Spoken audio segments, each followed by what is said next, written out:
Yes, people, what's happening? Welcome back to Chelsea Fan TV and welcome to another episode of the Chelsea Fan TV podcast. First things first, guys, make sure you smash a like on the video, subscribe to Chelsea Fan TV if you haven't done so already, and leave your thoughts in the comments below. And this weekend, Chelsea didn't actually have a game, which is a nice change, really, considering weekends have made us feel pretty shit this season. But it wasn't without bad news. Well, depending on what sort of camp you're in. Obviously, on Friday night, we had Julian Nagelsmann, who was widely reported as the front runner for the Chelsea job, almost his to accept, really, withdrew from the race. And we were left in a situation where we had a three-man shortlist of Mauricio Pochettino, Vincent Kompany at Burnley, and then an unnamed candidate, which subsequently was revealed as Ange Postecoglou at Celtic. It appears that Pochettino is going to be the front runner for the job. Obviously, ex-Spurs manager. It's kind of split the fan base. I'm a bit more open to it than I think a lot of fans are. I mean, Lewis, before we get into the Poch stuff, mate, what were your thoughts on the fact that Nagelsmann withdrew from the race? Because, as I said, he was the long-term favourite, and I think most people expected him to get the job. Yeah, I was expecting him to get it because of the connections with Vavell. Apparently, he was really pushing the managerial move. Just came out of nowhere. I was surprised with it. What did they say? It was like they had a bunch of disagreements over the long term. I think some reports were saying that they viewed him as too similar to Tuchel in a sense that like he just wanted to focus on the football side of things, whereas obviously Bowley and the rest of the owners, they want a more collaborative approach where the manager gets involved in a few more things than just the football stuff. I think that was one of the main reasons. But I guess you'll always have like Nagelsmann having one side of it and then Chelsea kind of trying to spin it in a bit of a positive way that makes them look better. But there's obviously some disagreements along the way somewhere. Yeah, like at the very least, this is why we're making it a long, drawn-out process, which is, again, why you get the Lampard appointment. But it's like, if you were going to sack him, have a better replacement ready. But yeah, I haven't got too much issues with it. I didn't mind Nagelsmann joining. Like, he had a very good win-loss record at Bayern and I think at Leipzig as well. But there are other options out there and we're being slow with it. We're making sure we make the right appointment because we rushed the last one. We rushed sacking Tuchel personally. Now they're trying to do the reverse and that's better off for us. So, yeah, I don't really mind. It's fine. Like, we look like we're going to get Pochettino, and I know we're going to talk about it later. I'm not too fussed about him joining us, and I really don't get this ex-Spurs narrative that's meant to mean anything. Like, he's the only manager that's actually made me worried about Tottenham. Yeah, no, I'm exactly... Yeah, mate, I'm exactly the same. We'll get into that in a bit more detail shortly. But just on the other names that have appeared on the shortlist, like, I don't know if I find it funny or maybe find it slightly strange that we can kind of go from being like Nagelsmann, Enrique and whatnot, kind of tipped for the job. And then we've seemingly ended up with a three-man shortlist of Pochettino, Vincent Kompany, and Ange Postecoglou at Celtic. Wild. What do you think on that Kompany one? Obviously, like, he's been at Anderlecht in Belgium to start with. I think he did okay there, nothing amazing. He started as a player manager there. He's come to Burnley, fair play. He's gotten promoted to the Premier League, and they've played some superb football. I mean, I've not watched very much of them this season. I've caught them a couple of times here and there when they've been on Sky. But, you know, he's done a great job there. He's transformed the way they've played. But there's a long way from doing a job like that at Burnley to coming into probably, I'd say, one of the, if not the most difficult job in world football at the best of times. And this is a Chelsea situation that's pretty bad right now. I mean, were you surprised when his name appeared? Because that I didn't expect that one at all. You sort of go through managerial names in your head and you're thinking, oh, maybe Ruben Amorim, maybe Oliver Glasner at Frankfurt is another one that had been liked. And then Vincent Kompany appears. And what were your thoughts when that first came out? Because that was a mad one. Yeah, I didn't expect that. I don't think any Chelsea fan would have expected that. I don't understand that one, just because I know he's doing a really good job at Burnley. Like, he's playing really good football there. He's taking them straight back up to the Premier League. To be honest, if we play Burnley, we probably lose, if we're going to be real honest about ourselves right now. But still, that's a massive step up. We've just had Graham Potter who couldn't handle the step up and want to take the risk again with somebody else. I'd rather someone who's at least had experience at a top six side or experience in terms of winning trophies. Like, that's what at least Nagelsmann has. That's at least what Pochettino has. That's what Enrique has.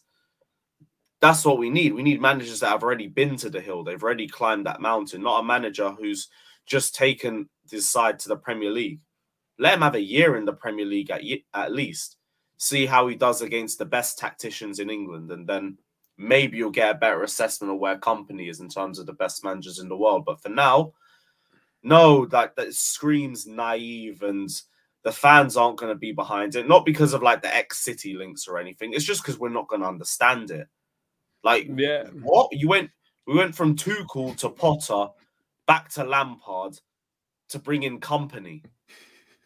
Nah, makes no sense. Like no, that would be such a step back, and I think it would get Bowley and the board having a lot of shit their way as well. So no, yeah, no, that would be mad. I personally think that company has got the potential to be a very good manager, but as you say, you know, it's way too early for him in his career. He's had one season in the Championship, a season or two in the Belgian league. Like, this guy's not ready. You know, we tried it with Lampard when he had one season at Derby and come in. You know, that was a slightly easier circumstances. Yes, we'd lost Hazard, and yes, you know, we had a transfer ban, but that was an easier set of circumstances, I would argue, than coming into Chelsea, what it's like now. And with company, you know, it's a similar appointment to Lampard, you know, just not enough experience. Plus, he doesn't know the club like Lampard did, which really made it a little bit easier. So whilst I think there's potential there for company, it's way too soon for him, way too soon. But my only worry would be is if, obviously we'll get onto Poch in a second, but if Pochettino was for whatever reason to decide that actually he didn't want to accept the job, if he was holding out for a Real Madrid, or if Spurs suddenly decided to go back in for him, according to reports, they've not gone in for him yet, but if they decided to, you know, maybe off the back of that smashing by Newcastle, they might decide, shit, we need to do something here. Maybe we should go back to this guy. Then we could be in a spot of bother, because would he choose Spurs over Chelsea? I don't know. It's a difficult one, really. But on Pochettino himself, mate, he's emerged as the front running candidate. What are your thoughts on him as a manager? Because I look at him and I think he gets treated quite harshly. Look, to start with, you know, he wouldn't have been my first choice at the start of this process. Absolutely not. We spoke to him in September before going with Graham Potter. Arguably, we probably should have gone with, in hindsight, we probably should have gone with Poch. We spoke to him before going to Tuchel as well. Yeah, we probably should have gone with him in September instead of Potter in hindsight, but we didn't. So, you know, he's clearly been admired by the club. Roman as well tried to appoint him, I think, back when Conte got sacked. We tried to get him as a replacement then. So this is like the third time that we've tried to get him as a manager. So there is admiration for him within the club. I think, despite it being Spurs, he did a great job there. Yes, he didn't win anything, but no one's won anything at Tottenham. But, you know, when you were playing his Spurs sides, they were actually decent. They played good football, and progressively each season they got better. And, you know, to take Tottenham to a Champions League final is mad. Like, I know they lost and the final was poor, but to get Tottenham to a Champions League final is a phenomenal achievement. It really is. And yes, you know, PSG, he kind of won the same trophies as Tuchel did there, not as high a win percentage or whatever, but PSG's PSG, and that if you don't win a Champions League, you're not really deemed a success there. So where do you stand in him? Because a lot of people on Twitter, and I know Twitter's not the best place to go, but there's a lot of fans that are divided in their opinion of whether Pochettino is actually a good manager or not. A lot of people just think he's not good enough, which I just don't understand it. He's a good manager with some deficiencies, like I think most managers do. There's a underlying thing with Pochettino that he doesn't really know what to do against low blocks. That might be a little bit of a concern. Other than that, I think he's good tactically, builds a very strong pressing system, which, to be honest, a lot of our players would do well with. He can coach players and get more out of them. Like, I was very impressed with him when he was at Tottenham for the most part. Like, I actually was worried about Spurs when they were facing us. He's the only manager to have won at our ground with Tottenham. I think he's a good coach. Like, I've got nothing really against the move. If anyone's got anything against the move in terms of the fact he's ex-Spurs, it's really not that deep. Like, never said anything bad about Chelsea like Benitez did. It was just a rival manager. Decent rival manager is what it is. If Pochettino's there, go for it. If he wants to move, because I don't really see anyone else that's better on the market right now. Or Enrique, but it looks like we're not going in for him. It looks like talks cooled with him and he's speaking to a bunch of national teams now. So God knows. If we can't get him and Pochettino's the only one that's left, I'd rather go for him than go for company. the guy from Celtic, I'll be real, I don't know anything about. No, I don't know much about him either. But I'd rather go for Pochettino over Company. And I actually think he'd be a good coach for us. I think he'd get a lot more out of a lot of our players, especially the attackers. I think there's a lot to be said for Pochettino in terms of like boxes that he ticks. And as you said, mate, there's always going to be any manager that comes in, whoever it was going to be, was always going to have their plus points, and every manager's always got their cons as well. It's just the way you go. There is no perfect manager. But I look at Pochettino and you look at what Chelsea are trying to do under this new regime. And in terms of developing young players, very good at it. Remember, this is the guy that, I'm not saying he created Harry Kane or anything, but this is a guy that gave Kane his run and then got him on the road to being what he is now, a guy that helped develop Son a lot, Christian Eriksen, Dele Alli. I mean, Dele Alli played superb football under Pochettino. Like, this is a guy that's got a proven track record of developing younger players, which we've invested heavily in younger players. You'd like to think that he'd be able to get more out of those guys. He's very good, whether it's a 4, whether it's a 3.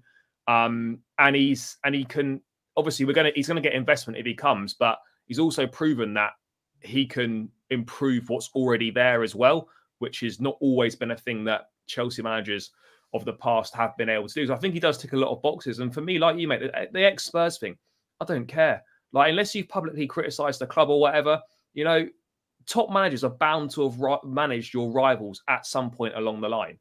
So, I mean, best ever manager managed Spurs and United. Well, exactly. I didn't even care while he was there. No, even though I hated seeing him with them. But you know what's mad, right? Is the same people that are saying, "Oh, we can't have Poch because of the ex-Spurs links," would take Jose back instantly, and he's since been to Spurs. So it's you kind of can't have it both ways. But I'm reasonably excited by this if it does happen. I mean, I think it would be good. I mean, how would you envisage him doing, mate? Do you think there'd be a good reaction to it from the squad? I mean, there was an article from Matt Law, I think today or the other day, saying that apparently players within the dressing room are quite excited by this potential appointment. Do you think it's the right choice from the club if it ends up being him?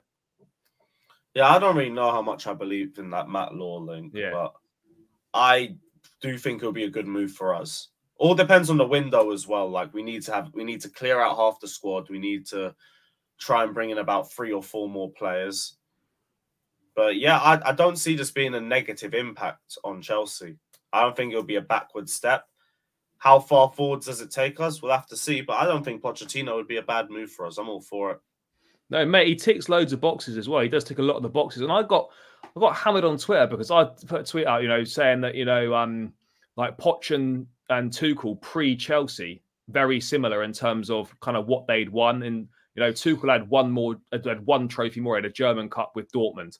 They won the same trophies at PSG. Yes, Tuchel made a Champions League final. His win percentage was higher, but ultimately there's not an awful lot of difference between the managers pre-Chelsea. So, this idea that we're not employing a good manager if we employ Pochettino is just nonsense. If you don't want him, just say it. But let's not try and reinvent the wheel here and say that he's a shit manager, because he's not. And yes, you can say that he bottled the league in that Leicester season or whatever, but he still guided Tottenham to second place, finishes Champions League final. It's a good record. It is a good record. I mean, mate, for you, how important is it that we get this wrapped up as quickly as possible? Because whilst we're talking to Pochettino and whilst he's free, we kind of want to get this done, because if he were to decide against us, then that leaves us with a massive problem. Do you think that we can get this done this week, maybe?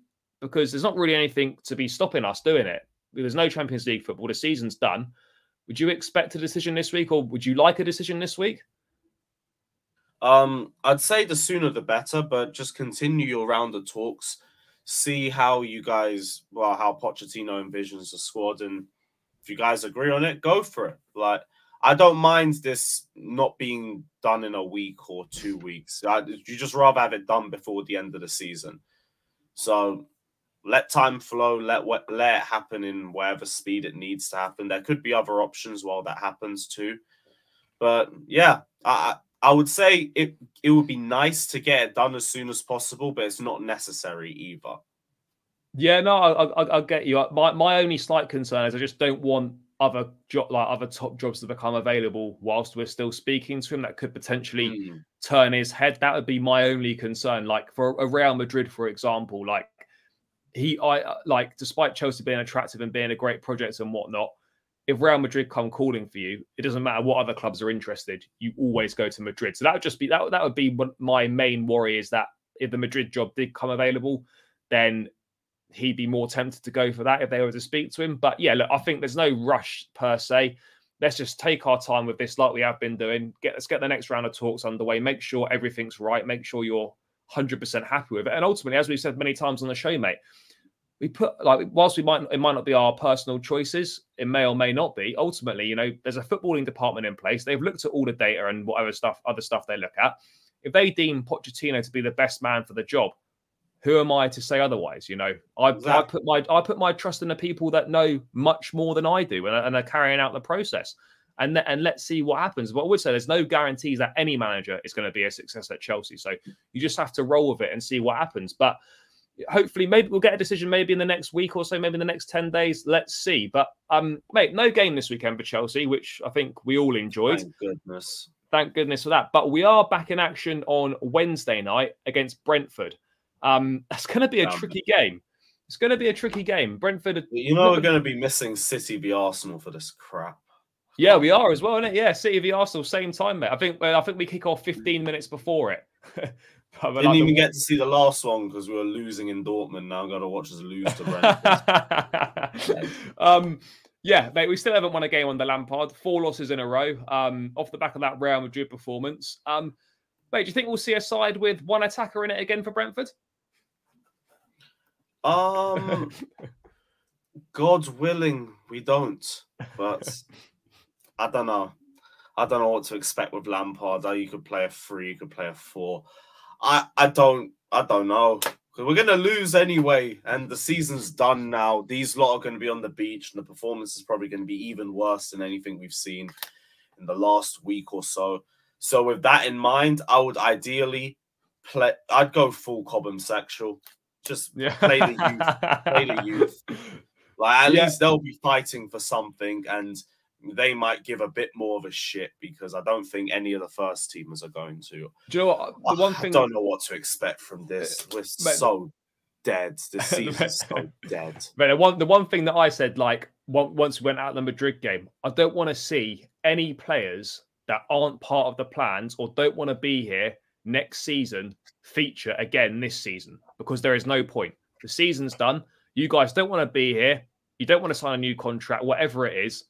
You shouldn't be featuring for the rest of the season. You know, the guys that are here and part of the plans for the next 2, 3, 4, 5 years, you are the guys that should be playing. Your Chukwuemekers, your Maduekes, your Modrics, your I can't think of any more off the top of my head. But do you know what I mean? Like, the guys that are going to be here for the future, like, you know, your Datro Fofanas and stuff. These guys need to be featuring in the matchday squad and getting minutes to give them a little bit of preparation for next season. There is no point now, with nothing to play for, playing guys that have got no future here. Your Aubameyangs, your Ziyech's, etc.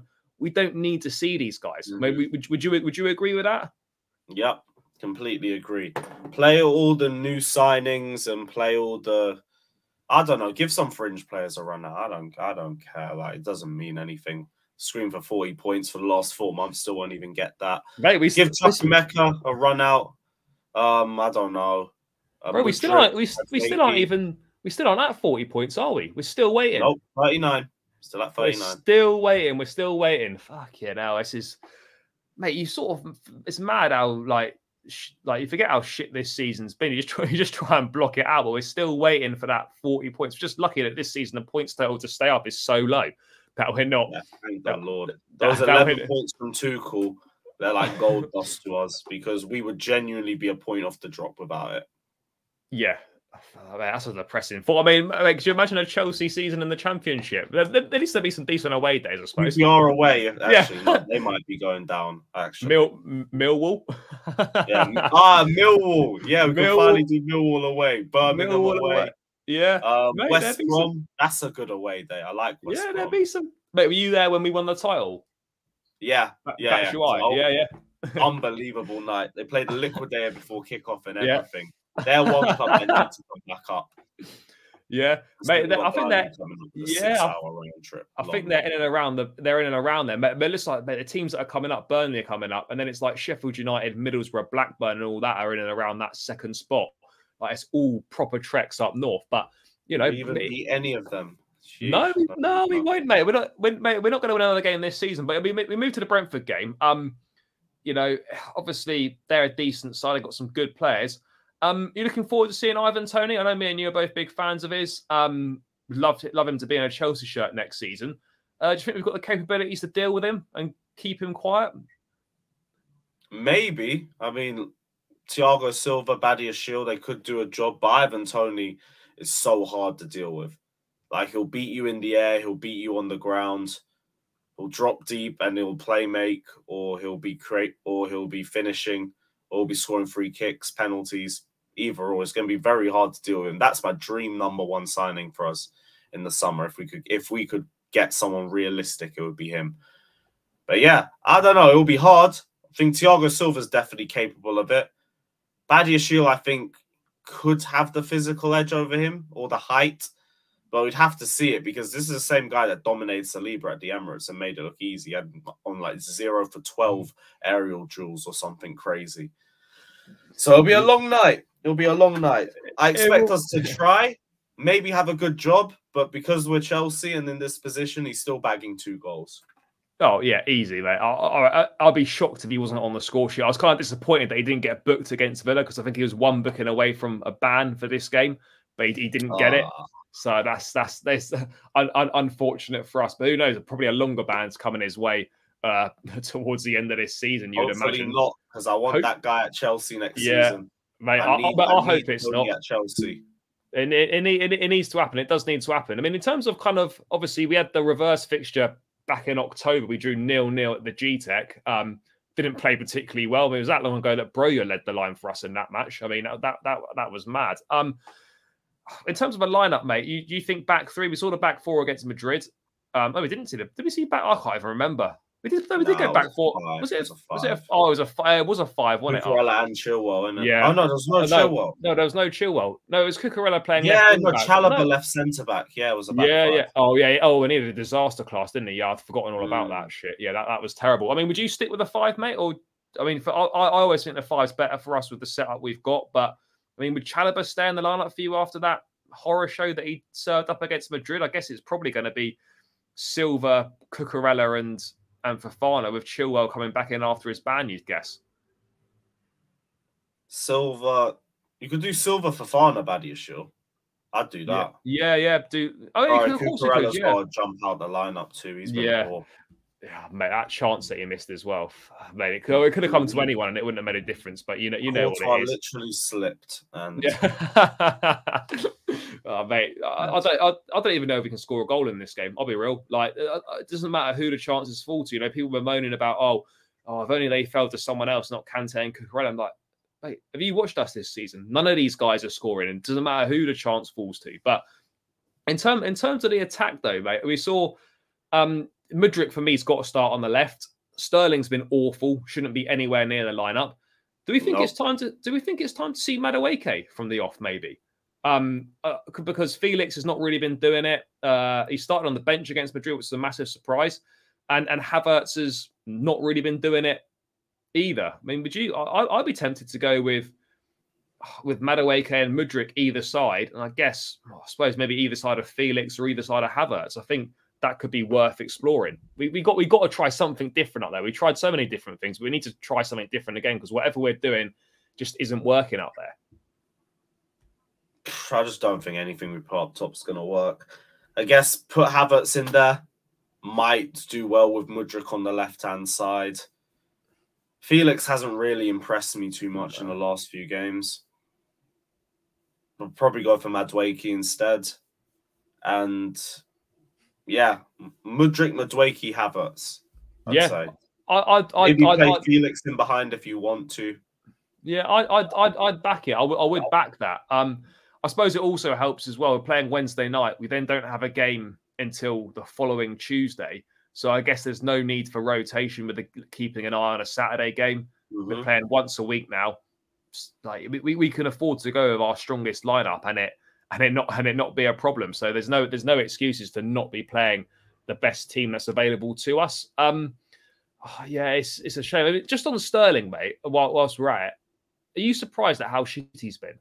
Because I thought when he came in that I wasn't expecting us to get the Man City Sterling. I was expecting us to get a better Sterling than this. He's been so bad. He's not the only one, I'd like to say, but like the expectation to what we've actually got has been awful. I'm with you on what you said, where it's like there's a lot of players that have been poor, and Sterling's included. But I did expect a little bit more than this. And I will say I don't think we use him in the right way. Like, you got to just keep him in the box and just utilize his movement, because he gets into the right positions to finish chances and make them look very easy. But we're asking him to like drop deeper and collect the ball and beat players and stuff, but he should still be capable of that, or to a better rate than what we're seeing. Like, his dribbling has been terrible. He rarely wins take-ons, rarely. He'll make the odd chance here or there. Finishing, we already know his finishing isn't great, but I mean, welcome to Chelsea, innit? Like, we're all crap at that. So I can't even be too angry at it. But in terms of the rest of the off-the-ball work is poor. The dribbling is poor. The chance creation needs to be better, because he probably still is one of our better chance creators, but that doesn't say a lot.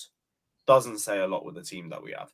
So, yeah, there's just so many areas in his game that just need to level up. And I do think with better players, you could get a better player out of him. But, yeah, individually, he needs to do a lot more. He's on 300k a week plus. He was brought in to be the main man. He's not that. That's my biggest issue, is that this is not a young player. This is an experienced pro. This is a guy that said, as you said, you know, this is a guy that came in saying he wants to be the main man. He's the highest paid player at the club, I think, or at least in the top 2. You can't be putting in performances like this when you've said that you've come here to be the main man. You're not. You can't do that. You've got to offer more. But we're not seeing it so far. It's not been good enough. I mean, and some reports saying that, you know, he's a player that Chelsea could potentially decide to cash in on. Maybe, I don't know how true that is or isn't. But, you know, I wouldn't completely rule out Sterling leaving in the summer. I mean, I wouldn't. You know, I would.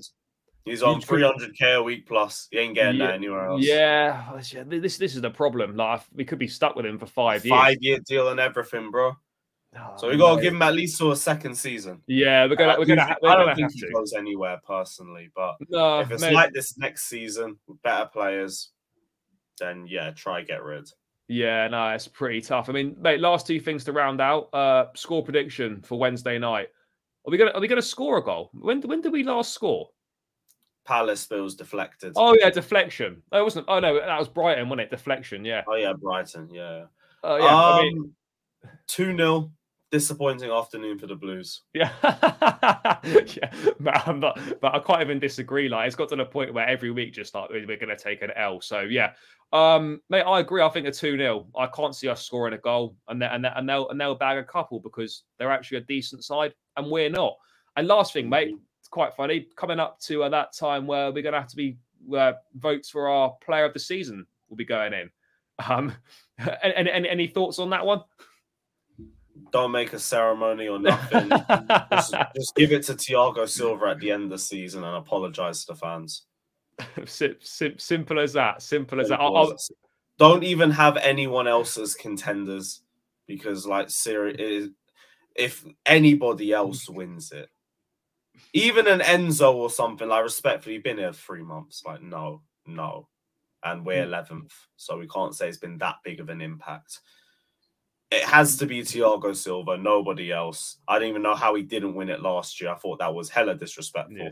But yeah, no ceremony. Give it to Thiago Silva and have a lap of apology, because we ain't doing this appreciation bollocks. But we're not appreciating that shit. Mate, Newcastle, last day of the season at home. Mate, lap of honours with the families, absolutely not. Go around and apologise. They should be refunding us for this season, if we're being honest. They should be refunding us. But mate, just last thing, throwing their wages out to the mate, free season tickets all round, innit, for next season, mate. Just last thing, it's apparently going to go up. Mate, pay more to watch worse football. That's that's how it is. But mate, just that thing you touched on creators, yeah. Mate, Modric's assists in that Brighton game means that now he's level top assist maker at the club with 2. Him, Enzo, Cucurella, and I think someone and a couple of others there. I think Thiago Silva and Sterling. So yeah, January signings have come in and got 2 assists, and that's top of the assist making chart. Just highlights our issues. But yeah, guys, seems like a good point to round out the episode. Make sure you smash the likes on the video, subscribe to Chelsea Fan TV if you haven't done so, and leave your thoughts in the comments below. And we'll be back with another episode soon.